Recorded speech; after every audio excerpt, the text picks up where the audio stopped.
Hello and welcome to Saturday Civics. I'm your Uncle Billy. And we're here today where we're taking 13 minutes, just 13 minutes, one for each of the colonies, to hear our Declaration of Independence read aloud as we read along. The text and the images are from the United States government, specifically the archives. There is a link in the comments where you can find this and other important documents we will review in upcoming Saturday Civics with Uncle Billy. Keep in mind that this is Thursday, it's Independence Day. I thought it'd be absolutely fitting that we explore these documents together starting today. Now, these are purposely stripped out of opinion other than those enshrined in these documents and herein the Declaration of Independence.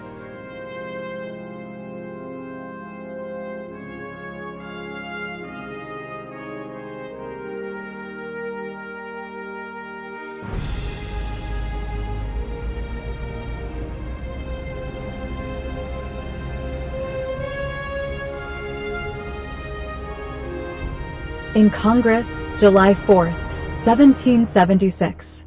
The unanimous declaration of the 13 United States of America, when in the course of human events, it becomes necessary for one people to dissolve the political bands which have connected them with another, and to assume among the powers of the earth the separate and equal station to which the laws of nature and of nature's God entitle them, a decent respect to the opinions of mankind requires that they should declare the causes which impel them to the separation.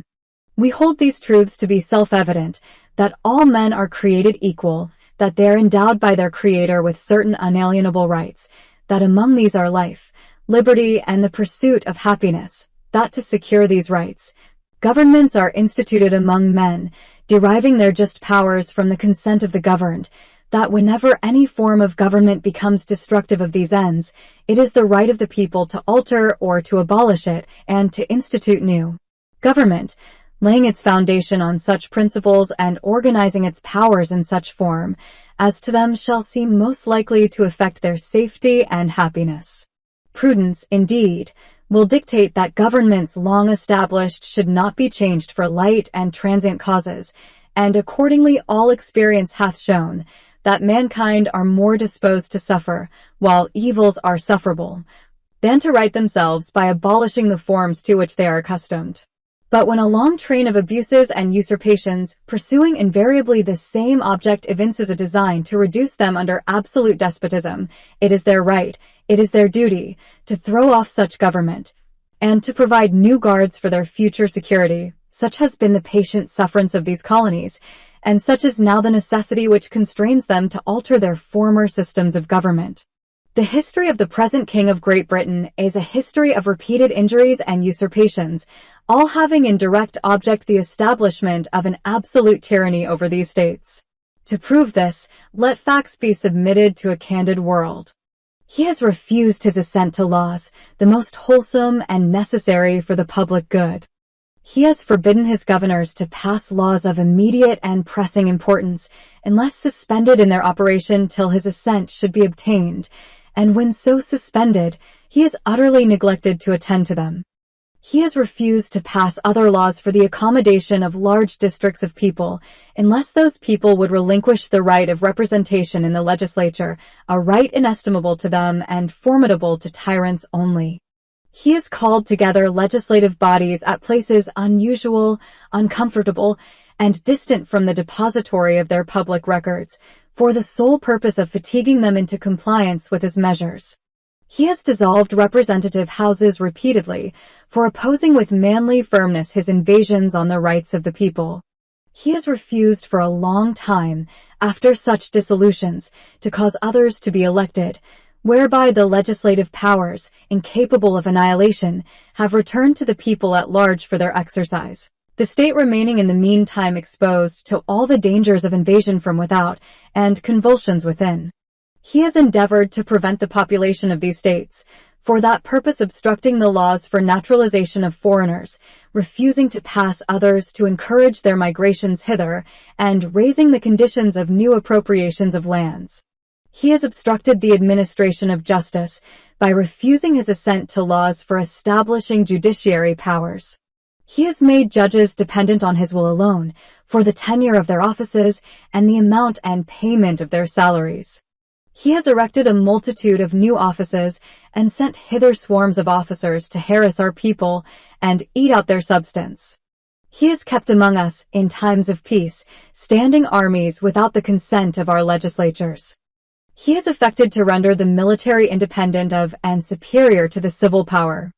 He has combined with others to subject us to a jurisdiction foreign to our Constitution and unacknowledged by our laws, giving his assent to their acts of pretended legislation. For quartering large bodies of armed troops among us. For protecting them, by a mock trial, from punishment for any murders which they should commit on the inhabitants of these states. For cutting off our trade with all parts of the world. For imposing taxes on us without our consent. For depriving us in many cases of the benefits of trial by jury. For transporting us beyond seas to be tried for pretended offenses. For abolishing the free system of English laws in a neighboring province, establishing therein an arbitrary government, and enlarging its boundaries so as to render it at once an example and fit instrument for introducing the same absolute rule into these colonies. For taking away our charters, abolishing our most valuable laws, and altering fundamentally the forms of our governments. For suspending our own legislatures and declaring themselves invested with power to legislate for us in all cases whatsoever. He has abdicated government here by declaring us out of his protection and waging war against us. He has plundered our seas, ravaged our coasts, burnt our towns, and destroyed the lives of our people. He is at this time transporting large armies of foreign mercenaries to complete the works of death, desolation, and tyranny, already begun with circumstances of cruelty and perfidy scarcely paralleled in the most barbarous ages, and totally unworthy the head of a civilized nation. He has plundered our seas, ravaged our coasts, burnt our He has constrained our fellow citizens taken captive on the high seas to bear arms against their country, to become the executioners of their friends and brethren, or to fall themselves by their hands. He has excited domestic insurrections amongst us and has endeavored to bring on the inhabitants of our frontiers, the merciless Indian savages, whose known rule of warfare is an undistinguished destruction of all ages, sexes, and conditions. In every stage of these oppressions we have petitioned for redress in the most humble terms. Our repeated petitions have been answered only by repeated injury. A prince whose character is thus marked by every act which may define a tyrant is unfit to be the ruler of a free people. Nor have we been wanting in attentions to our British brethren. We have warned them from time to time of attempts by their legislature to extend an unwarrantable jurisdiction over us. We have reminded them of the circumstances of our emigration and settlement here. We have appealed to their native justice and magnanimity, and we have conjured them by the ties of our common kindred to disavow these usurpations, which would inevitably interrupt our connections and correspondence. They too have been deaf to the voice of justice and of consanguinity. We must, therefore, acquiesce in the necessity which denounces our separation and hold them, as we hold the rest of mankind, enemies in war, in peace friends.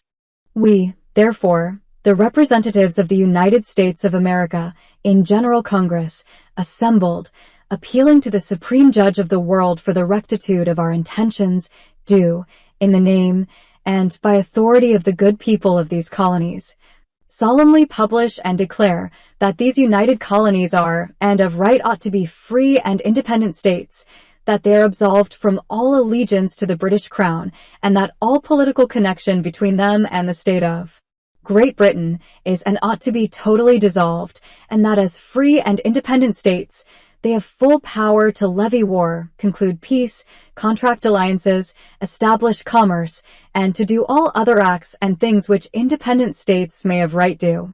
And for the support of this declaration, with a firm reliance on the protection of divine providence, we mutually pledge to each other our lives, our fortunes, and our sacred honor. Georgia.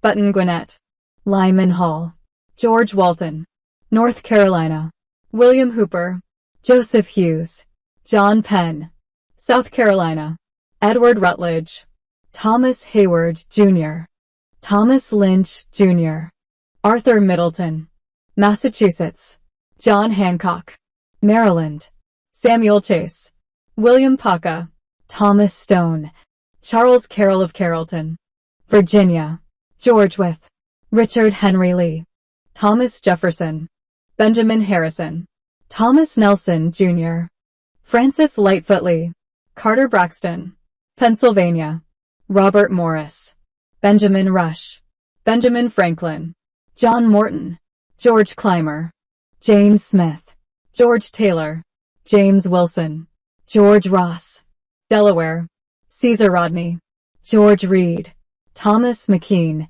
New York, William Floyd, Philip Livingston, Francis Lewis, Lewis Morris, New Jersey, Richard Stockton, John Witherspoon, Francis Hopkinson, John Hart, Abraham Clark, New Hampshire, Josiah Bartlett, William Whipple, Massachusetts, Samuel Adams, John Adams, Robert Treat Paine, Elbridge Gerry, Rhode Island, Stephen Hopkins, William Ellery, Connecticut, Roger Sherman, Samuel Huntington, William Williams, Oliver Walcott, New Hampshire, Matthew Thornton.